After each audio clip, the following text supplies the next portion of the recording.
Alors bonjour mes chers collègues, bienvenue sur cette petite vidéo. C'est Monsieur Marquand qui vous parle en direct de son dimanche après-midi et qui vous propose donc une petite vidéo tuto dans laquelle je ne vais pas vous apprendre à faire un contouring et je ne vais pas vous expliquer comment réparer facilement votre grille-pain, mais bien comment utiliser l'outil de la classe virtuelle que nous a gentiment mis à disposition le CNED dans ces temps troublés. Donc je vais revenir plus en détail sur toute la démarche à faire pour pouvoir accéder à cette classe virtuelle et vous présenter un petit peu les outils que propose cette classe virtuelle, puisque j'y ai touché un petit peu moi cet après-midi. J'ai un peu exploré ce qui était possible de faire avec ce logiciel en ligne et je m'en vais de ce pas vous expliquer tout ça. Donc pour commencer, vous allez aller sur votre navigateur internet favori. Alors je vous conseille, c'est pas véritablement moi qui le conseille, c'est plutôt le CNED, de privilégier Chrome, Microsoft Edge ou Firefox, puisque c'est principalement sur ces plateformes que le logiciel ou programme de classe virtuelle en question est compatible. Moi j'ai essayé avec d'autres navigateurs et ça marchait pas. Donc on va se rendre sur Google Chrome, on va saisir donc l'adresse que je vous ai donnée hier, c'est-à-dire lycée.cned.freux, et on va tomber donc sur la page d'accueil du site qui nous invite immédiatement à nous connecter.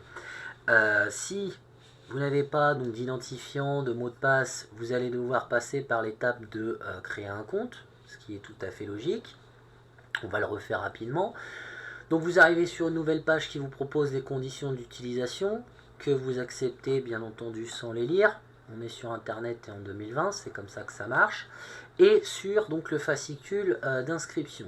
Vous saisissez toutes les rubriques, vous saisissez bien dans la barre d'adresse, dans la barre de courriel, l'adresse académique, puisque c'est sur cette adresse que va vous être envoyé, une fois que vous aurez cliqué sur le petit bouton créer mon compte, un lien qui vous permettra de confirmer votre inscription et de valider votre inscription.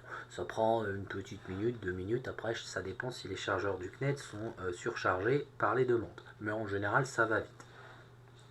Donc une fois que vous avez saisi l'intégralité du fascicule, vous cliquez sur créer mon compte, vous faites la validation en allant sur votre adresse mail académique.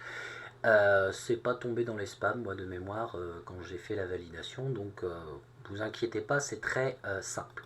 Et vous allez retourner donc une fois que ce sera fait sur cette même page d'accueil en retapant donc lycée.cned.freux dans la barre du navigateur. Vous saisissez donc votre identifiant et votre mot de passe et vous cliquez sur connexion. Donc là, on arrive sur la page que je vous ai montré hier, samedi 14, avec les différentes rubriques, donc seconde pro, première pro, terminal, bac pro, où le CNED propose des outils, des cours, des exercices de leur cru. Hein, on ne peut rien modifier dessus, donc libre à chacun d'aller jeter un coup d'œil, voir si les outils proposés, les exercices proposés sont intéressants. Là, ce qui nous va nous intéresser, c'est l'onglet classe virtuelle. Donc on clique dessus et on arrive sur une nouvelle page, encore une fois, où on nous indique que forcément c'est perturbé et où il y aura des opérations de maintenance, ce qui est somme toute logique, puisque ça risque d'être très utilisé dans les jours et les semaines à venir. Et comme c'est bien fait, vous allez cliquer pour créer votre classe virtuelle sur l'icône suivante. Donc moi je l'ai déjà fait. Et une fois que vous aurez cliqué là-dessus, vous aurez ce petit encadré qui apparaîtra en dessous. Comme je vous l'ai dit, donc hier, vous aurez deux liens. Le lien qu'on dit modérateur, donc le modérateur c'est celui qui gère la diffusion vidéo, le streaming vidéo, donc c'est vous. Et le lien participant qui, comme c'est formidablement bien fait, nous est mentionné qu'il faut l'envoyer à nos élèves pour que eux aient accès à notre plateforme en ligne. Donc nous, on va prendre uniquement la plateforme modérateur. Donc on sélectionne le lien, on fait un petit CTRL-C, CTRL-V.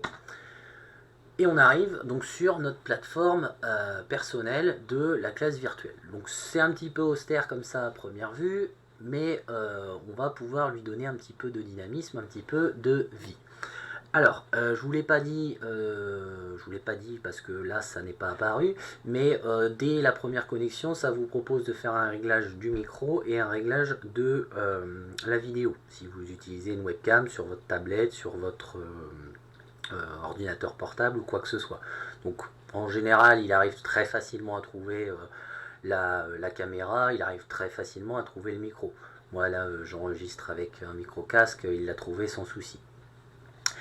Donc, vous avez 3 parties dans l'écran qui vont nous intéresser. La partie donc menu de session où vous avez donc différentes rubriques. Commencer l'enregistrement, donc l'enregistrement vidéo, l'enregistrement à l'aide de la caméra si vous choisissez de le faire avec vos élèves, la possibilité d'utiliser votre téléphone pour l'audio que je n'ai pas tenté puisque j'enregistre avec un micro casque, donc j'ai pas eu l'occasion d'essayer. Des rubriques assez classiques sur n'importe quel site, donc s'il y a un problème, une malfonction, des petits guides, en savoir plus, comment ça fonctionne, etc., etc. Donc nous, les deux onglets susceptibles d'être utilisés, c'est commencer l'enregistrement et utiliser votre téléphone pour l'audio. On peut commencer l'enregistrement, donc ça va activer automatiquement la caméra, donc c'est-à-dire que là je suis en enregistrement, on voit le petit bouton rouge qui est actuel, donc ma caméra fonctionne, mais pour l'instant personne ne me voit. Si je veux faire en sorte que mes interlocuteurs, ceux qui sont de l'autre côté, ceux à qui j'ai envoyé le lien donc, de tout à l'heure, donc mes élèves puissent me voir et m'entendre, il va falloir que j'aille sur la partie basse de l'écran où je vais donc partager la vidéo, donc partager l'enregistrement vidéo actuel. Voilà, on clique ici et ça fait donc un petit cadrage. Voilà, coucou maman, je passe à la télé. Et on va vérifier, voilà, c'est ma cuisine, c'est magnifique. Et on clique sur partage vidéo et là on se met à partager la vidéo. Bon, forcément quand il n'y a rien, ça fait un grand écran comme ça. Je suis désolé si je vous ai choqué et j'ai fait peur à vos enfants et votre chien. On active également le partage audio et à partir de l'instant où on a fait donc ces activations, je vais essayer d'ouvrir quelque chose histoire que vous n'ayez pas mon gros visage trop encombrant dans votre lecteur vidéo. Donc voilà, là je suis arrivé tout en bas dans le coin, je suis puni, je suis un mauvais élève, je suis puni. Et donc en cliquant sur ces deux boutons, on partage donc la vidéo, donc on partage ce qu'on est en train d'enregistrer avec notre cam et l'audio. Donc là on voit quand je parle ça bouge et quand je ne parle pas, eh bien ça ne bouge pas. Voilà. Bon, là moi je vais le désactiver parce que ça n'a pas d'intérêt, je suis tout seul et c'était simplement pour vous illustrer ça. Ce qui va nous intéresser plus en détail, c'est la dernière rubrique, c'est-à-dire la dernière partie de l'écran sur laquelle je suis rapidement allé pour vous éviter de voir ma tête en gros plan. Donc j'arrête ça et je vous parle donc des deux derniers outils qui sont situés ici. Donc vous avez votre statut, vous pouvez vous mettre absent, quitter la session ou par des petits smileys évoquer votre feedback, votre ressenti. Bon, pas d'une grande utilité, convenons-en. Et la possibilité de demander la parole, bon ça je pense que c'est indiqué par défaut pour tous les comptes, mais c'est surtout pour les comptes élèves que c'est intéressant puisque ça permet, comme son nom l'indique, que l'élève demande à obtenir la parole. Alors, j'ai cliqué très rapidement tout à l'heure dans le dernier menu, le menu Collaborate, avec l'anglicisme qui va bien, et qui vous propose donc 4 rubriques. Par défaut, la première rubrique, je vais couper l'enregistrement, hop, voilà. Par défaut, donc la première rubrique dans laquelle vous allez tomber, c'est le chat. Bon, et la deuxième rubrique, c'est le nombre de personnes qui sont présentes, les personnes qui sont présentes dans la classe virtuelle en question. Là, comme je suis tout seul, forcément, dans le chat, il n'y a personne qui peut chatter avec moi. Donc, dans cet onglet, dans cette rubrique, on va trouver toutes les personnes qui sont présentes et on va pouvoir organiser le chat, donc le chat de tout le monde, ou alors le chat des modérateurs, bon ça je pense que c'est une reprise des modèles de streaming traditionnels où on peut déléguer à certaines personnes qui sont dans le chat des fonctions de modération. Là, le seul modérateur, c'est nous, donc on ne va pas se poser de questions. Mais ici, ça affichera les différentes personnes et ce qu'elles vont dire, ce qu'elles vont pouvoir exprimer au travers de ce chat. Donc là, c'est le chat de tout le monde, je dis bonjour et on peut me répondre, blablabla, blablabla. L'écran des paramètres, même chose. Les configurations caméra vidéo, c'est ce que je vous évoquais tout à l'heure. Ça, normalement, ça apparaîtra dès le départ quand vous ferez votre première connexion pour sélectionner votre micro, etc., etc., et régler votre caméra. À nouveau, voilà, hop, coucou maman. Oui, tout fonctionne correctement.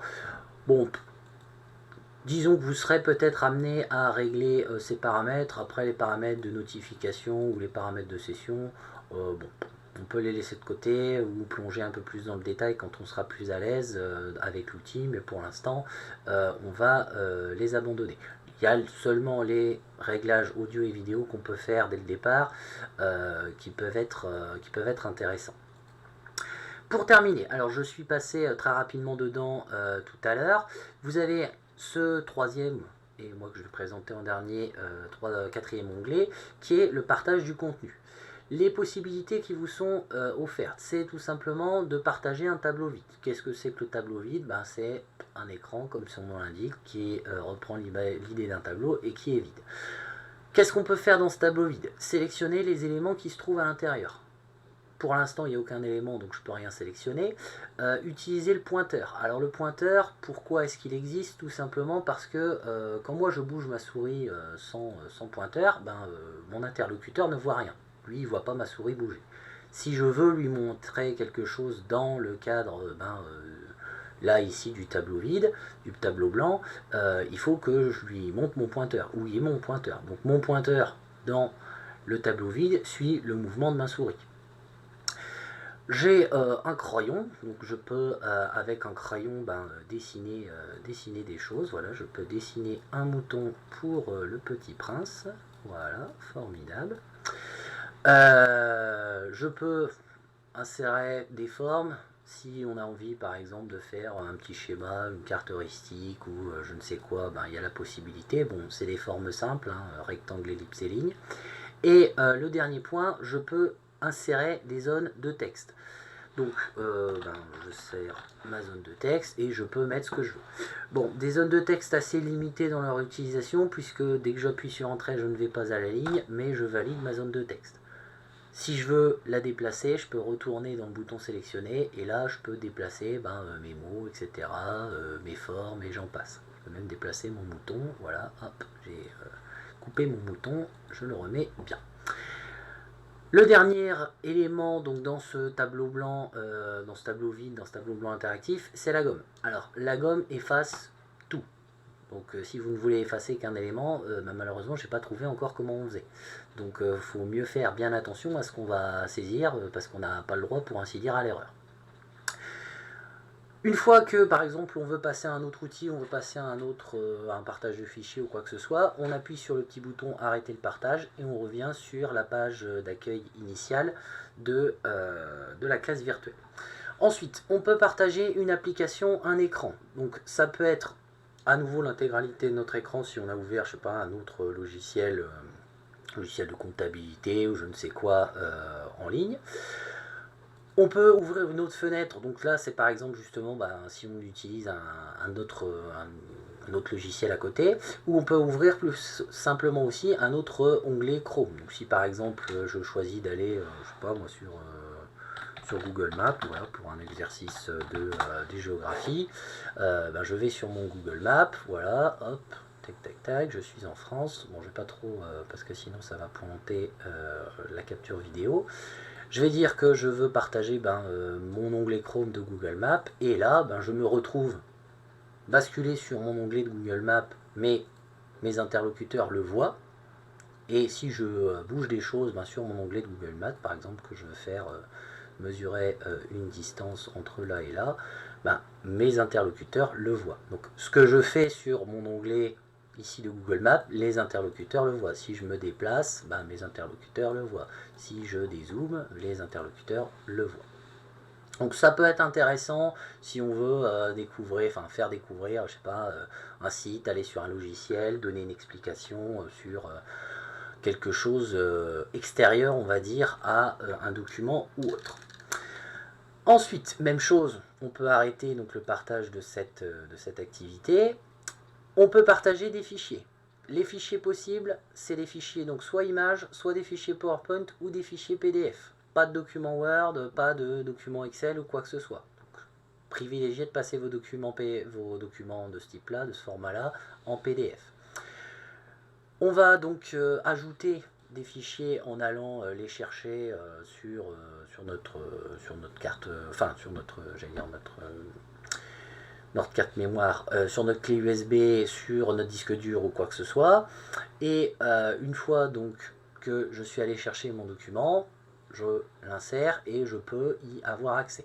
Mais il est simplement dans une fiche, on va dire dans une liste de documents.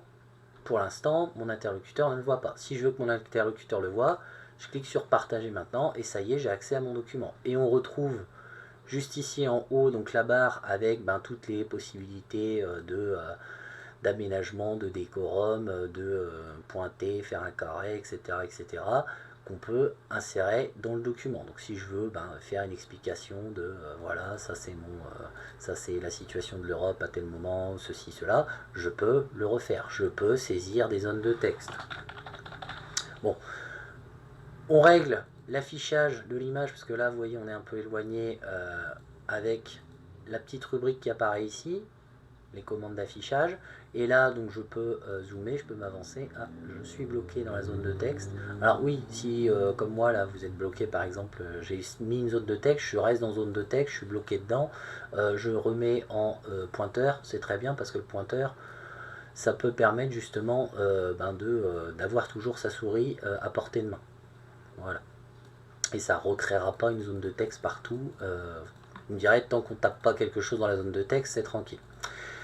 Donc, je peux à nouveau faire tout ce que j'ai fait sur mon tableau blanc, sauf que là, j'ai mon document sous les yeux. Même chose pour un document PDF. En général, on va avoir plusieurs pages dans le document. Il va falloir qu'on sélectionne la page qu'on souhaite présenter. Et de la même manière, je peux zoomer là-dedans, je peux dézoomer, je peux insérer du texte, etc. etc. Voilà pour donc ce troisième outil à disposition dans la classe virtuelle. Il nous en reste deux, celui du sondage. Deux possibilités, une question à choix multiple, un formulaire de questions à choix multiples ou une question dichotomique, donc réponse oui-non. On peut en faire un en guise de test, par exemple, avez-vous peur du coronavirus? Voilà, hop, je pose donc ma question à mes interlocuteurs. Bon, comme je fais partie des interlocuteurs, je la reçois forcément la question. Comme je suis tout seul dans mon sondage, je vais être le seul à pouvoir répondre. Voilà, hop, j'ai répondu non. Je vais pouvoir le verrouiller, ce sondage. Verrouiller quand tout le monde aura répondu. Là, je vois les réponses qui ont été données. Le chiffre, alors là, ça va être oui, non, parce que je suis tout seul, mais sinon, c'est un chiffre qui indique le nombre de personnes qui vont voter. Et une fois que j'ai verrouillé, j'obtiens les résultats.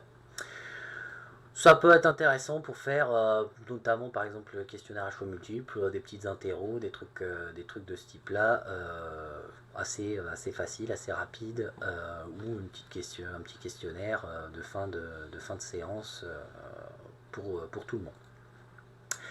Pour finir là-dessus, on a les groupes de travail où on peut donc sélectionner par exemple des membres justement du chat et les implémenter dans les groupes en question pour qu'ils aient accès 1, 2, 3 à, je pense, là j'ai pas pu vérifier, j'ai pas été vérifié, mais je pense à un espèce de chat privatif dans lequel ils vont être ensemble, ils vont pouvoir échanger ensemble et après tous les groupes vont pouvoir être à nouveau récupérés par le modérateur et proposer je sais pas, un travail ou quoi que ce soit, faire une présentation, puisque on aura peut-être, je ne sais pas, là je m'avance peut-être un peu loin, mais la possibilité de leur partager la main sur le tableau vide, etc. etc.